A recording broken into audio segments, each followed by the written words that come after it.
What is up, you muffin munching muggles? Welcome to Fiction and Reality. I must say, it has been quite the holly jolly year. Some have lost their identity and others have found it. And somewhere in the midst, we've downed a nice heaping helping of Senna's gooning juice. Yet with all the steamy warmth and joy, we turn to examine dystopias, inverted mirrors of our reality that stricture freedom within worlds that many of us can't seem to escape. Animes like Attack on Titan or Psychopaths, games like Clair Obscur Expedition 33, or TV shows like Pluribus shunt the disparity of power, moral ambiguity, and imbalance in systemic authority before us, so that these elements can be questioned outside the fog and nuances that distract from the core of the concepts that plague us in reality. So let's explore why we're in love with dystopias that invert our reality and hold up the mirror that exposes some of humanity's greatest flaws. Perhaps you drown your sorrows eating potatoes or gorging on pies, but boy oh boy was Attack on Titan a heartbreaking world to be a part of. Dystopias like Attack on Titan highlight humanity's ambiguity and justice. Attack on Titan is merely one of the many works that analyze the intricacies and nuances of what it means to be right, what it means to be wrong, and how to challenge that dichotomy by spilling its audience into a sea of moral ambiguity through its characters' choices and actions. Was Eren right or was Eren wrong for initiating the rumbling against the world to achieve his cause of justice, securing the longevity of Eldia's welfare? Now I know we've got some Alliance fans somewhere in my swamp, but I'm here to spill it out for you. Eren did nothing wrong. So you a pie-grubbing, Avengers-a-stuffing, world-saving, Alliance-loving guppies can make way for the Jaegerists and King Flock. The very nature of a dystopia calls its audience to reflect on a self-adopted spectrum of ethics and morals and determine if limiters or modifiers exist, which are grandstanding enough to grant an exception for a character's actions or lack of action. It's to test the individual's own morality and compare and contrast that with the character's own actions. Attack on Titan explores various overlapping character arcs where parallel justice coincide with one another, such as with Reiner and Eren's perpendicular fates. What is the moral gray? What lines can be crossed before an action is considered an atrocity? Is that act heroic in the eyes of another? All right, let's call it how it is. Reiner was perhaps one of the biggest ops dwelling in Eldia. He's not like us. And we can see that Eren and his muscle mommy weren't too happy about the surprise gender reveal party happening on top of that wall. Reiner befriended the same scouts whose grief he was responsible for, sacrificed them to behest of his true mission, and forced his Marleyan comrades to commit traumatic acts such as removing Marco's ODM gear and leaving him to be eaten by a Titan because Marco was definitely in his 6ix9ine bag with the ratting. That look back was not saving him. In all likelihood, Reiner himself did not have the stomach to do it himself, so he pushed responsibility on Annie. He is psychologically torn between right and wrong, and him having developed interpersonal connections with the scouts does not make sitting with his choices any easier. Why is Marco being eaten? Because you swiper no swiping his ODM gear, you psychopath. On the other hand, Reiner is essentially an indentured servant to his homeland of Marley, a warrior whose family enjoys the social merits granted to them through his servitude to the Marleyan Empire.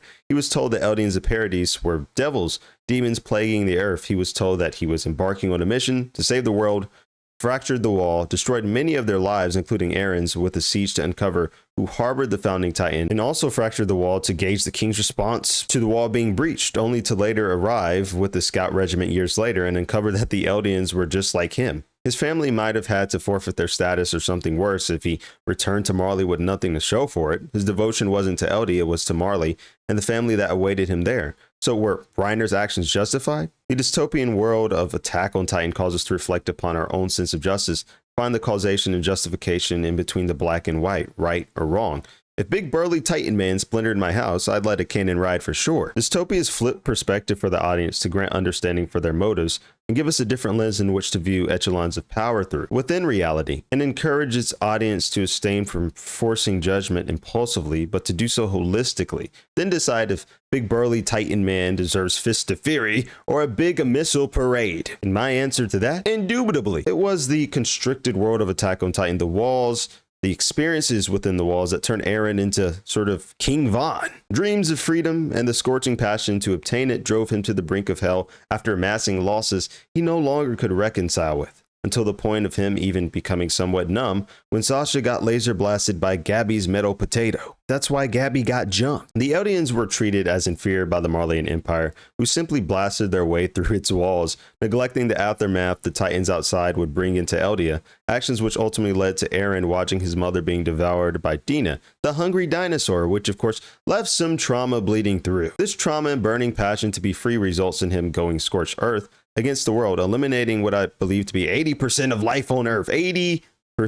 All to defend Eldi, all to defend his freedom, all to defend his moral. Both Reiner and Eren were trapped by their own selfish desires, motives, and devotion to their homeland, and justify their actions by deciding they must be taken to protect those devices. Eren destroyed the world he dreamed about when he discovered it systemically rejected him and his people. The Alliance thwarted his expeditions in the name of saving the world or doing the right thing. I have a narrative issue with the Eldians of Paradis siding with the Marleyans to stop Eren from defending against the same forces that were trying to eviscerate and commit mass genocide on them, even to the point where Marley showed no signs of relenting. But that aside, this dance of black and white is what constantly lures the audience back to the story of Attack on Titan, a gray veil of justice constantly being swept along its rail. Dystopias play on the extremes, but even more so grant a window through which we can view the background experiences that shape characters and the society in which they reside. And being able to do this without the distractors that might influence our decisions in reality. One of the core reasons we are drawn to these dystopias is that they encourage us to view the gray between the black and white, sort of spell out this dichotomy between right and wrong. Clair Obscur portrays how dystopias reflect humanity's greatest imperfections, flaws, and insecurities, beckoning us to be swallowed by grief and numbing illusions, all for refusal of accepting the traumatic reality for what it is. Hey, look, between me and you, I know humans aren't perfect. Look how you fucking parry. How many times did you let Simon bend you over? Or your fake dad put Cain to ass? You don't have to pretend around me. This is a safe space. Unless you got folded by a Goblu and died while listening to underwater funk music, then we can't be friends. That's just embarrassing. Renwar whacks Mael with his brush because he loves her, and the illusion of perfection painted in the canvas world brings order through disorder by unveiling the imperfections of humanity. Dystopias expose the intrinsic flaws within the individual and society, and throw the audience into a canvas of constraint, disorder, and but one of the many reasons we are drawn to dystopias. Mael becomes deeply connected with the inhabitants of the canvas world, living in Lumiere, a world in which those who reside in Lumiere must live life fulfillingly with the borrowed time they have left due to the chroma dwindling from the canvas world, following Renwar's resistance to the paintress' efforts to recede into her grief. And so she lives as Alicia as she should be, Mael, the perfect painting of what Alicia should be, until her true state is unveiled and the memories come flooding in, with the torment of loss and guilt of having fanned the flames of her family's disorientation. Dystopias serve the audience by unveiling humanistic qualities that many have great difficulty sitting with. One of the greatest uses of them is their ability to force the introspection of ideals through comparison of a character's string of actions taken through an artistic medium. Clair Obscur highlights the consequences of staving off grief and seeking outlets of disillusion to avoid confronting the reality of loss. Moreover, it highlights the importance of challenging preemptive destiny and painting a future of comfort by adapting to life as it is, not as you want it to be. Clair Obscur hangs up a self-reflective mirror from which we live through the eyes of my own other characters. The canvas could be akin to a drunken man's addictive vice or a chain smoker's poison. Dystopias cultivate an environment where individuality tends to be restricted, freedom tethered by the rules of the world, which in this instance is longevity of life being tapered by the gradual sort of shaving off of free chroma, so that when the longing for freedom begins to burble to a brim, it burns that much brighter to the audience, overlooking its pursuers. The artistic display of imperfection in pursuit of perfection in Clair Obscur is a pertinent component of how a dystopian world can make its audience weaken for its apocalyptic inversion of reality. Dystopias like Pluribus strip away the illusion of freedom and show us who actually holds power and how easily people surrender it. I know a lot of people think Carol is very much in her "let me see your manager" era, and you wouldn't be wrong. She's a Karen who's not beating the case with that Kate+8 Bob. However, she is the most prominent figure in drawing the red line between individuality and collectivism through her exaggerated and ballistic emotional outbursts, which leaves the hive mind convulsing every time she undergoes one of her special episodes. Power becomes visible with dystopias. Again, the idea of painting order, this time through hierarchy, painting that order through disorder and constriction of freedom. Let there be no surprise, Pluribus is a story structured around strictures and freedom and choice, not to mention the constant drone surveillance. Pluribus challenges its audience to determine who sits on the upper echelon, who is truly at whose beck and call. The hive mind is a collective entity joining most of humanity to one agenda, one mind, one conjoined goal, excluding the few survivors who are deemed immune. Power can be somewhat transparent or blinding to the eye.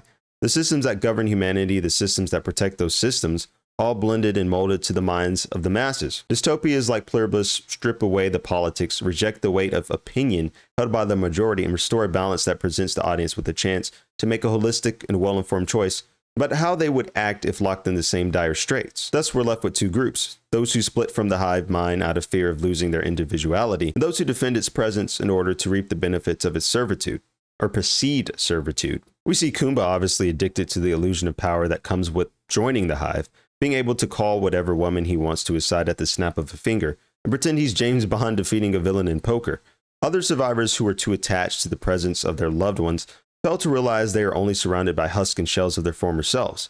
Then we've got Carol the Karen, rejecting the false sense of humanity and who attempts to persuade the survivors to return to monkey and seek every means to undo the joining. Without the blurry film of politics and other cultural aspects, in reality, the divergence in authority come in clear view with Pluribus. And that's one of the many advantages of a dystopia. Every route traverses through the hive mind. The survivors need the join to provide food, ease of access to luxury, and other daily comforts of life. All of Carol's scorched earth freakouts appear to serve as a fragile construct to reclaim whatever power was lost by the hive mind, and in fact is actively being relinquished by both her and others who survived the virus. Yet whereas Carol Sturka is in pursuit of winding things back to the way they used to be, some survivors like Kumba become intoxicated with being able to share in the hive mind's power without directly being plugged into its one mind, one goal framing. Though Kumba is not directly a part of the hive, he is still in servitude to it due to his attachment to its prestigious offerings. Moreover, the hive made the pertinence of its presence known when Carol tried to give her old pal Zolsha a hit of a little bit of magic juice, which made the hive mind geek out so badly that it shed some tears and surrounded her like they were going to kill her. In the end, dystopias force us to confront it. Power isn't always seized, it's surrendered. Whether through comfort, fear, belonging, or the seductive promise of control, people give themselves to systems long before those systems ever take hold. In the case of Kumba and Carol, one fights to break freedom, the other to be chosen, and caught between them is the audience faced with an uncomfortable mirror.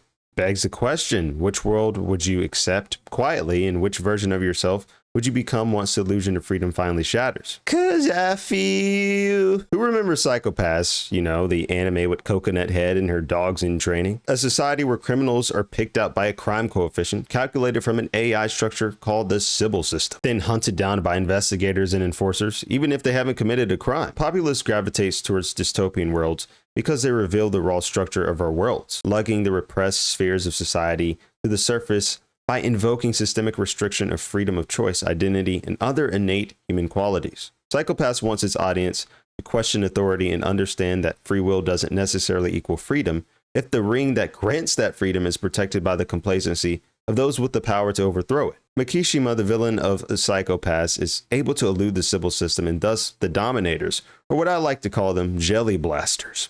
Weapons which the inspectors and enforcers of Psychopaths are granted and can only fire when the coefficient exceeds a specific threshold. Since Makishima loses the crime coefficient, the investigators cannot shoot him within the bounds of the Sybil system, despite his murderous history. Kogami, an enforcer, hunts down Makishima, casting his dominator to the wayside and opting for a good old-fashioned revolver, choosing to displace the Sybil system's judgment with his own old steel and iron. The only way to take down Makishima and obtain justice for his friends and comrades who were killed by Makishima was to rebuke the very system protecting the criminal, meaning their authority was restricted. This also meant that if the opportunity presented itself, the Sybil system believed they had the latent potential to break the law in accordance with its crime coefficient.